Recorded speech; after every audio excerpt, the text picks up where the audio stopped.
Hey guys, welcome back to another video. Today I'm going to be doing something different. This is going to be the last video for a while.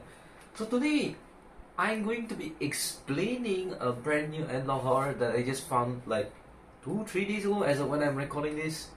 By the way, this is a season 1 by the creator Despair. Oh, by the way guys, the latest video the creator put in the description, wait no, it's the comments.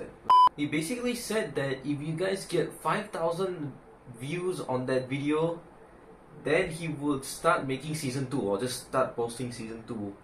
So please guys, please look at the link in the description. I want to link this channel, his new merch page, which literally came out a few hours after I discovered the series. Unfortunately I cannot support it directly myself as of now, so at least you guys can support. And if you're wondering what this notebook is, this is like whatever I observed. What's up guys, it's Future YD just after recording the whole video. I might not have been so clear in many of the points listed in the video, so please go watch the original video. I'm so sorry if it's not specific, but you can check the comments where I may have been a little bit more elaborative. And by the way guys, if you have any theories of your own and anything you want me to correct me on as far as information, please comments. I'm willing to read all of them. Maybe if your boy Derrick decides to release season 2, I'll also put those comments in the video, so please comment down below anything you want to correct me. And you can also check my extra additions. I'll also add different text throughout the video, to help elaborate more on what I'm saying, because again, I'm not very good at explaining things. Anyways, enough yapping, let's get into it. Alright, so the first video is called The Eclipse of the Abyss. It starts off by a documentary from the 1960s-ish, essentially black and white era, you know. Why was this obvious? Because there's an astronomer named Scott Carpenter who was researching a solar eclipse that happened at that time. So I did do some research about Scott Carpenter because I thought he would be important, and then literally later on in the video I was like, I'm stupid. I'll get to that in a bit. That was basically a research plane, and he is on it. They're just documenting nonsense, you know, usual scientist stuff, yada yada yada. Interesting thing about him is that he was a naval officer during the Korean and Cold War and was an astronaut between 1959 and 1967.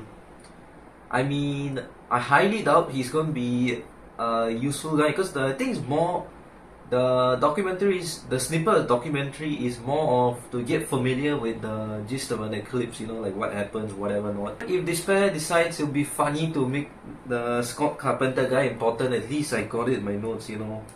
I initially was trying to even find out when there's an eclipse that happened during the time he was an astronaut, and then I realized that after this it cuts to EAS warning, where it's like EAS scenario, I'm not quite sure, one of the two, where it says in September 10, 2011, where an eclipse was supposed to happen. By the way, this eclipse does not happen in real life. I did do some research. I mean, according to the documentary's information, it's probably happening in Canada. So I was looking solar eclipse. Yeah, there's no eclipse in 2011 that happened anywhere in Canada, as far as I'm aware. Basically, they do a EAS warning saying that this eclipse has lasted for an entire day, 24 hours. I feel like if it lasted even 5 minutes, even if it lasts 5 minutes, I think it's already concerning. But the fact that it seems a bit suspicious. Anyways, I mean, it's implied that there's entities. I mean, it's not as of now, I mean, it's an analog horror, guys. There's of course going to be entities. Although it's not directly stated, anomalous entities have been found since the eclipse. it stated that you need to always keep your lights on and ignore any scratching noises and whatever not. And whatever you do, do not look at the moon. I feel like other analog horrors have done that, but I would also borrow ideas from other analog horrors. If anything, if I make an analog horror in the future, Despair right here is going to be my biggest inspiration. So please again subscribe to him. Anyways, a little note that I wrote down here is maybe the creatures do not like light, which yeah, it's pretty interesting, because usually it'd be if the lights are off then you're cooked, but this one is they do not like light. Wait, did I just say the same thing twice and different? Anyways, the next video is how to survive an Umbral, which is one of those creatures. It's been 5 days since the whole eclipse thingy happened, and because of how big this threat is, and they formed the Celestial Anomaly Research Foundation, or CARF, or whatever you like to call it. Together with the Canadian government and a scientist team, they just formed this organization, and they start off with this instructional tape. So this Umbral thingy, by the way, I quickly translated. Apparently it's Latin for shadow and Portuguese/Spanish for threshold. Apparently this thing is humanoid with large enlarged eyes or pupils or whatever the heck, with sharp claws. And as if you guys see the video, it's probably similar to Vita Canis. Again, as I said, he has taken a lot of inspiration from a lot of analog horrors. I would do the same. It was implied the EAS broadcast they hate light but will pick a target by whoever stares into their eyes. So essentially they're, enderman, like say you look at them in the eyes, they will hunt you down, whatever. Essentially the same, but they implied that we are prey. So they could be predators. Who knows? They could have just been on the earth, and then this eclipse gave them a perfect opportunity. But there is a theory section later on the video, so please stay tuned for that. We'll be going more in depth. And another thing in this video, at the end of the video, there's a Morse code that I'll put on screen, like a commenter just translated the Morse code. So I'll put his comment on the screen. I'm not quite sure what this means, but I mean, you guys can probably translate what this means. Maybe there's a cipher within this Morse code, because some of it is made, like you can make out the words, but others just look like a bit of nonsense. But who knows? The next video is log entry 001, or rather from the Celestial Anomaly Research Foundation log 0, blah blah blah. So we introduced this character called Dr. Alexander Reyes.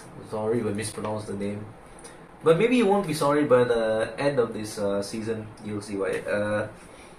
So by the time he's doing this whole log, it has lasted 130 hours, this eclipse. But one thing, okay, I'll get to this in a bit, but before that, the entities coming from the eclipse, he has named them Populus X, some random goofy Latin. I translated it. Apparently the translation is people from space, but in Latin or something like that, in some other language. I think it's Latin if I'm not wrong. So yeah, it's essentially people from space. So the first theory here is it could be a dark matter anomaly or undetected rogue planet, which is pretty sick, honestly, because I'm a pretty big space nerd. I know about rogue planets, like essentially, to give you a bit of a crash course, they're essentially just planets that go yeeted out of the solar system. Maybe like a star went kaboom and then this thing just went flying out of space. So another one is dark matter anomaly. That one is a bit theoretical, even up till now scientists are like, does dark matter exist? We don't know, so I'm just gonna leave that be. According to the theory right now, it absorbs and distorts light, which could have caused the darkness, which is also what I'm pretty sure that's what they said in the video too. And another one the Dr. Alexander guy described is a portal could have opened because of this eclipse, because of the whole electromagnetic nonsense, which is true, because the earth has electromagnetic field things, the one that caused the aurora and whatnot. Okay, I'm not the best at explaining, so my apology, but I don't believe that, maybe, but it's just a theory by him, it's not even by me yet. And a note that I made here is that some black holes can be wormholes. And I did read up that black holes and dark energy could be related, like the very oldest black holes could be created by dark energy. Or is it the very oldest black holes created dark matter? One of those two, Oh my god! And it's somehow a wormhole which just spewed out these creatures, and since the eclipse is there, you couldn't even see them crashing the atmosphere. But then re-entry will probably make that. Okay, you know what? Screw this. No, next video. Quick reminder to drink your water's here. Quick reminder to drink your water, guys. Water break, guys. Drink your water. Alright, so the next video of the series is how to survive an abyss crawler. So this is another one of those entities which the creature is blind and has very good hearing and smell, and as far as the anatomy is similar to the Umbral, where it's humanoid in stature, But from the picture that was given in the video, it looks like it's crawling, so it's more animalistic than the Umbral. Very good hearing and smell, so it's basically the warden or yeah, that's basically. But it's not as tall as either of them, you know, it's not as gigantic. But I mean, considering it's all similar to the Umbral, which is humanoid and probably also has sharp claws, you know, so you still do not want to mess with this thing. And they said that it can be countered by strong smells like ammonia and chlorine, I think. Is it? No, bleach, my bad. It's bleach. And his hearing can be countered by high frequency noises. They listed fireworks, whistles and a few other objects. I bet like something, even like a frequency test could do. Maybe you have a very loud speaker and then a phone, you could probably blast on those hearing tests and then ward off the creatures. Who knows? That's just a theory. Also throwing objects as well. That also works.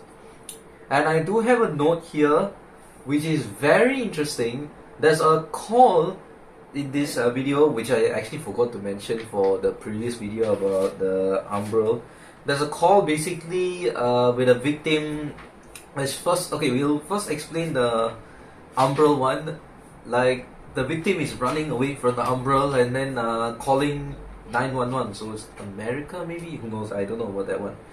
So they got into their house. I think their house. No, they're the house. And according to Despair himself, which I see in the comments, this is before. First of all, it's before the broadcast. So the woman doesn't know what they're doing. It's a woman. Yeah, the woman doesn't know what they're doing. So they're trying their best to help, you know, but they don't know the threat, of course. So he just breaks in and borrows their soul. Yes, you know, the Umbral breaks in and borrows their soul, to keep it simple. So switching back to the Abyss Crawler, this time it's pretty interesting because it's a male dispatcher. Because previously the dispatcher is female. I mean, but you always encounter different dispatchers. But take note of who is the dispatcher here. Like, listen to the voice. It may. I'll bring it up later on. But anyways, the interesting thing is while running away from the Abyss Crawler, somehow this time the victim doesn't list the name. Like previously, the dispatcher asked what is the name of the person being chased by the Umbral. What is your location and name? Lydia Chen. But this time, the victim did not get asked this question by the dispatcher, you know. But somehow the dispatcher knows the name as Emily, which is very strange. I think it's Emily. My memory is a bit foggy, even though I just watched it 2 days ago and whatnot. But yeah, it somehow knows their name even without them saying a single thing about their name, which is interesting. Now, of course, in their panic, they don't know that they just randomly know the name, bro. I mean, I would also be the same, you know, just like, please help me. I don't know how much longer I can run. Emily, keep moving. Are there any nearby buildings or safe spots? There's an old shed up ahead. I'm gonna try to get inside. I'm in the shed, but it's trying to get in. Emily, stay hidden. Help is coming. But yeah, it's pretty interesting. Take note of, you know, just take note of this in your own notebook or just in your mind. Don't, yeah. There's also hidden Morse code in this video saying he cannot be trusted. He started it all. And the only he that we've seen so far is Alexander Reyes. So maybe the scientist isn't to be trusted. And that's also the reason why I actually took down his name, because scientists in these stories seem to be evil, so I just decided to take down his name. So the Morse code says he's not to be trusted, so we'll see about that later on. So the next one is the instructional tape on the Alter and the Voidwalker, 2 entities at once, a bonus deal. You know, buy 2 get 1 free. Wait, buy 1 get, wait, no, buy 1 get 1 free. So we start out with the Voidwalker, which is just made from white/grey blood. It says blood, but it just looks like slime goo or whatever goofy yarn on it. It floats above the ground with needles that have a virus called Abyssal Decay. Anyways, hopefully it doesn't spread anyways, but which paralyzes the victims in 25 seconds. By the way, it uses tendrils or tentacles, whatever nonsense, you know. Paralyzes the victims within 25 seconds and then begins eating them alive while they start rotting. So it's kind of a goofy cursed snake, but using a virus within its own body to help neutralize the victim, essentially like a venom of sorts. So after this, like between this and the altered, there's a mysterious voice being surprised about something, which is pretty interesting because at the beginning of this video, sometime at the beginning of this video, the same mysterious voice appears saying like, why are you watching this? This is hopeless. We are cooked, essentially. Why are you still watching these? Don't you know there is no hope? What is this? Something isn't right. Actually, but now it's being surprised about something. This person, this voice, like, what is happening, which is probably concerning. Like, it's like we are already cooked, and how is bro confused about something? Anyways, onto the altered, which is made when someone stares at the moon, and it only usually happens 1 in 10,000 people. So again, staring at the moon, which is probably why they asked to not do it.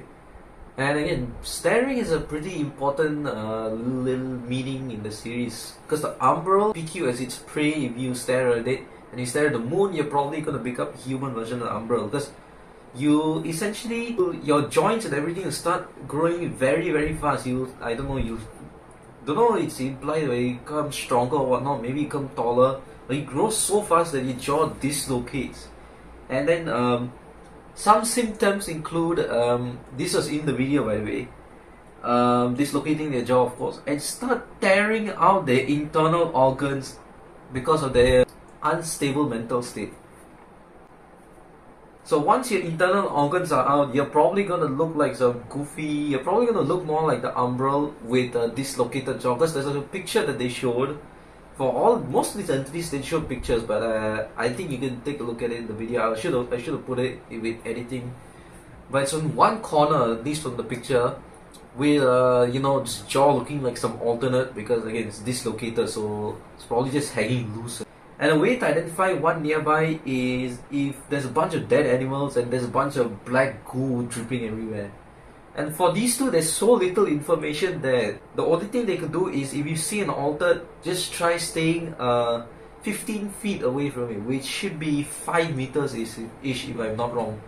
Please, next time for season 2, include metric conversions so I don't have to do 3 feet equals to 1 meter each time those calculations. So otherwise, they say, quote, There is no running. All you can do is pray. Which is very reassuring. Alright, so next on the series, we have actually, this is 2 secret videos. Not really secret, but additional videos in the longest video on the channel, and the most recent one that should also get to 5k views so that we can get season 2. Please link in the description. Anyway, so it has 2 videos. One of them is an audio recording and another one is log 002. So first of all, that audio recording, so this has a lot of information and may confirm something from the previous videos. So a certain scientist finds out that some other scientist has killed many people and disrupted emergency services. So you guys remember in the previous video where suddenly the dispatcher became a male guy. If you guys took note of the voice and put it next to the audio log 001, you would have probably figured out that is Alexander Reyes. 911, what's your emergency? Ma'am, stay calm. What is your location? Log entry 1. Researcher, Dr. Alexander Reyes. Emily, keep moving. Are there any nearby buildings or safe spots? Date, September 15th, 2011. Hold on, help is on the way. Keep talking to me. At approximately 3:42 p.m. on September 10th Eastern Standard Time. And at that point you probably don't know why he's doing this, but it's explained in this audio log that he's just trolling them while trying to execute his master plan. I don't know why he's killing people, but maybe it'll be explained a bit later in log 002. Before we get there, the scientist gets Control X from existence. The comments say it's a 12 gauge shotgun, but I'm just gonna assume it's a pistol. But who's carrying a 12 gauge shotgun? I thought this was Canada. Alright, so for log 002, there's so much information that I have to expand to the second page down here. I have to expand to different page. So for this, we start out with bro saying that he doesn't have much time, but that he was the one who started the whole eclipse. yes, he started the whole eclipse because apparently the whole ritual to cause this eclipse. So I have like log 001, you have a bunch of papers with text, and he does mention later on in that, like the audio, like what he's saying, like in the images you'll see like how I did this whole thing. So let me just break it down. Anyways, so over here it says you need to make a circle of black salt surrounded with black candles, and in all compass directions, essentially north, south, east, west, and what. So you need to stand in the middle and recite some Latin phrases, which translated is eternal eclipse. I invoke the darkness, the power of the night. I absorb the light. So the darkness open the gate. The light leaves. The shadows rule. And the second one, because there's a second whole goofy Latin thing. Let the gate be open, the light be darkened, eternal darkness devouring all light, souls of darkness. Me, I invoke eclipse, hide the world. I don't know, man, it's a little suspicious because, especially the audio recording, because this ritual or just the motivation of this Alexander guy is to apparently reduce the disease and end world hunger by reducing 10% of the population. The hardest choices require the strongest wills. Okay, so let's just do a small little recap. A crazy mad scientist decides to summon the moon because he thinks that he's Thanos by eliminating 10% of the population, which will eliminate world hunger and solve disease.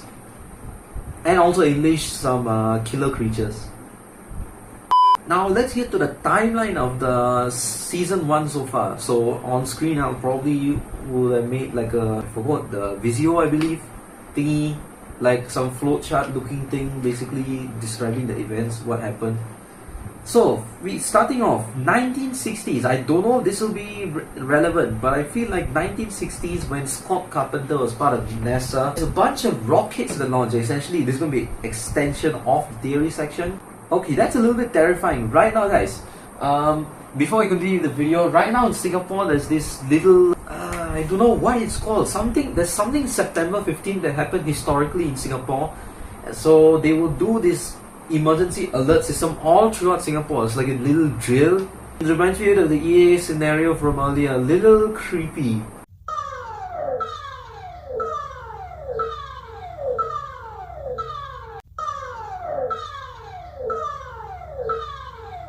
It's just a little creepy. Anyways, 1960s, Scott Carpenter, the NASA guy.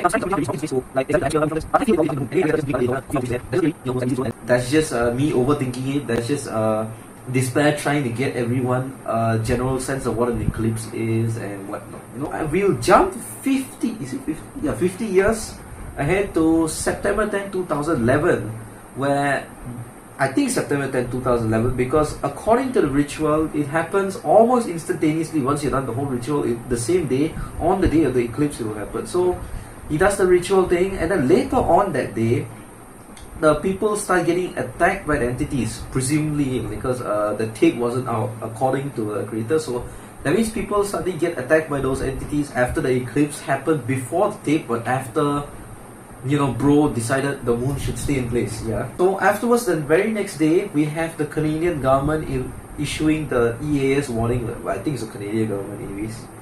So after 24 hours, essentially stay inside and don't open your doors. Keep the lights on, and also tune into the radio. The channel. And here's why I'm not sure about the timeline. So September 12th, you guys remember the whole log 1 September 12th thing? So September 12th could be when he actually makes the log, maybe, or maybe some other time nonsense happening. And Alexander speaks about log 1 in September 15th. So I'm not quite sure where this is in the timeline, because September 12th it's definitely, you know, before September 11th and 15th, which will be later on, which I'll explain later on. But the September 15th one, is it before the Canadian government introduces or after? What I am sure about is September 15, 2011, the Celestial Anomaly Research Foundation is formed on that day with the Alexander guy as the lead scientist, where they'll be investigating the whole anomaly, even though, you know, the guy basically caused the whole thing. And we have a part of September, I think September, based on, I think, 2011, where the guy is in a rush and just saying that he did all of those things, basically log 2. Now I'm not quite sure what the date is at that point because it's not specified, because he's in a hurry, which is also could be other theory material. You know, what is he running from something? Is he running from the Canadian government that already found out that's him who did it? Is he going elsewhere so nobody else finds it? Is the entities hunting him down? Is that none of that is clear as of now, but we also don't know the date. But I mean, that time we did figure out the ritual. Now we get to theories and observations and other stuff. Yeah, this is the observation. As I previously said, this is not very obvious in the normal video because people have commented about, like, why didn't the woman follow the instructions? You know, why are they stupid? And again, as I said, Despair has confirmed that this was before these tapes on how to survive. Is it a broadcast? No, I think it's a broadcast. Anyways, basically a broadcast telling you how to survive these creatures. It wasn't there because before the broadcast, you know, before they probably found out these creatures are just running all around. So there was no power, and the woman looked in the eyes. So essentially cooked. Log entries of this Alexander dude. Yeah, as I pointed out. Wait, no, I actually didn't point out. I left it to this section. If you look at log 001, the log seems to be made in September 12th, while he introduces it as it being September 15th, which is the creation of the, what is the organization called? Celestial Anomaly Research Foundation. Yes, the creation of that. And what I think they did, the Canadian government did, is made it the head scientist essentially, which is kind of crazy. So I don't think anyone knows about it other than one scientist who got Control X from existence. It seems to be 3 days before, and he explains it, which some commenter also saw this, so I wasn't the only one who saw this, and I first thought, afterwards overlooked the detail, thinking maybe the guy created this and then is explaining it later. Like, you know how in school you would sometimes get some form that's printed like a month ago, but then you're given out, let's say it's printed May and then it's given out June, and then yeah, you're given to sign in for like some random field trip. And I thought it's the same because I had never been in work. I also be. Anyways, I thought it was that, but no, Despair himself actually said there could be something in season 2 that may explain this whole thing, which means there could be time dilation effects, which I'm pretty sure even in astronomy, like the world of astronomy, it is proven. Like I'm pretty sure, if black holes have such strong gravity that you literally warp time in space. So I'm pretty sure that maybe what's going on, you know. To keep it simple, is messing the flow of time, which that's not concerning. A base crawler tape. Again, that so-called 911 dispatcher was Alexander Reyes. Why? Again, as I said, listen side by side to those, and that's also probably why he knows the victim's name to be Emily. You know, probably did some dark magic nonsense again. You know, what for? I'm not quite sure, which I'll get to in another theory. But first of all, we have the Voidwalker tape with this mysterious character, which is probably also the same character sprinkling Morse code throughout the videos, like saying Alexander should not be trusted, and the goofy gibberish looking thing that I can't really make out, and like pointing out something is even worse than it's probably already is. The Alexander guy may have a different motive. Why else would he want to know victims' names? Like, which normal person who he says is not evil, by the way, he himself says he's not evil, self-proclaimed not evil guy. Which normal guy who is not evil will decide to disrupt 911 calls and also know the victims' names? You know, which sane guy would do that? Even Thanos kills when he wants to. You know, what is the deal with this guy? Apparently he said he's gonna revert it after 10% of the population is gone, but that's probably not gonna happen. Whether it's because it's he himself or maybe some entity does a mind control nonsense. Who knows, you know? And especially because he enjoyed it, you know? I even disrupted some 911 calls and led people to their inevitable death. Don't you kind of find that fun? Maybe I'm just overlooking things with some random horror shenanigans. So guys, hope you enjoyed this rant about Eclipse of the Abyss, you know? Please go support Despair. Please go support my man Derrick, which is the real name Despair. He has a merch store, so please go support. I cannot support myself as of now. Maybe later on in the future I'll try to support him. So please, you guys go support and get that video to 5k views. I would like season 2 so I can lose my mind again in 2 days, analyzing everything before my internship. At least I managed to record it. Check out the merch store. Get that video to 5k views, please. And I really tried my best to get this video as fast as possible, not just for the internship, but before a popular YouTuber comes out with a video. But yeah guys, go check out Despair's channel, link in the description. And thank you guys for watching, and let me know if you guys would like more rants, even though it's probably very inspecific about everything. I did try my best to keep some details, and if I missed any details, I will put in the comments because I'm better at just typing out random stuff. I'm not especially good at explaining. Anyway, thank you guys for watching, and I'll see you all whenever I see you guys. It's going to be a while, at least 6 months before anything proper. Bye guys.